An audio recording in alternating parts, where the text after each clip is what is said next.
The glass shattered against the hardwood floor, a crystalline scream that echoed through the penthouse. My hand trembled, red wine pooling like blood around the jagged shards. Emily stood frozen in the doorway, her briefcase still clutched in one hand, her eyes wide with a horror that mirrored my own. The email on my laptop glowed accusingly from the desk, its words burned into my retinas. "I know what you did, David. She deserves to know."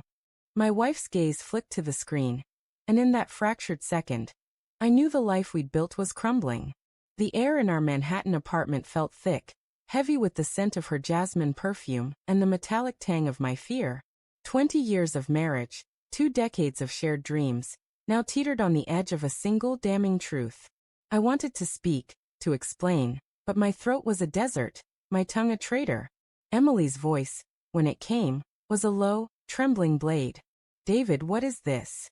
I forced myself to meet her eyes, those hazel pools I'd fallen into on our first date at that cramped Brooklyn cafe. Back then, she'd laughed at my terrible puns, her smile brighter than the neon signs outside. Now her lips were a tight line, her face pale as the city lights flickering through our floor-to-ceiling windows. "It's not what you think," I stammered, the lie tasting bitter even as it left my mouth. Her eyes narrowed, and I saw the lawyer in her awaken. The same ruthless intellect that had just secured her firm an $80 million deal. She dropped her briefcase with a thud and crossed the room, her heels clicking like a metronome counting down to judgment. "Don't," she said, her voice sharp enough to cut glass. "Don't lie to me. Not now." She leaned over the desk, her fingers hovering above the laptop as if touching it might burn her. The email was anonymous, a coward's weapon, but its words were precise, surgical. Ask him about the nights he spent with Laura at the Regency. Ask him why he transferred $50,000 to her account. My heart slammed against my ribs, a caged animal desperate to escape. Laura. The name was a grenade, and the pin had just been pulled. I'd met her 6 months ago, a consultant hired to streamline my company's operations. She was sharp, charismatic, with a laugh that made late-night meetings feel less like work and more like something else. I hadn't meant for it to happen. A drink after a long day, a shared cab, a moment of weakness in a hotel bar. But one night became 2, then a blurred cascade of stolen moments, each one a brick in the wall of my betrayal. "Emily, My voice cracked, and I hated how small it sounded.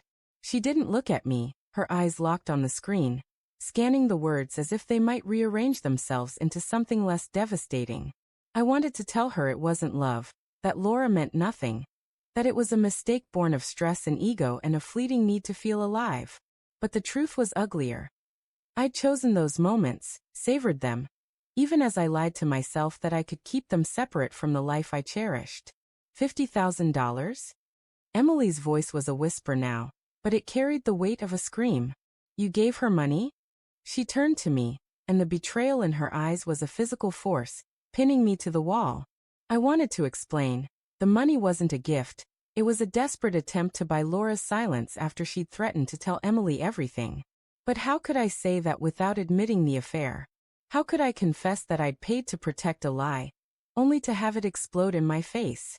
I was trying to fix it. I said, the words clumsy, inadequate. "I didn't want to hurt you." Her laugh was a jagged thing, sharp and broken. "Fix it," she repeated, stepping closer, her breath hot against my face.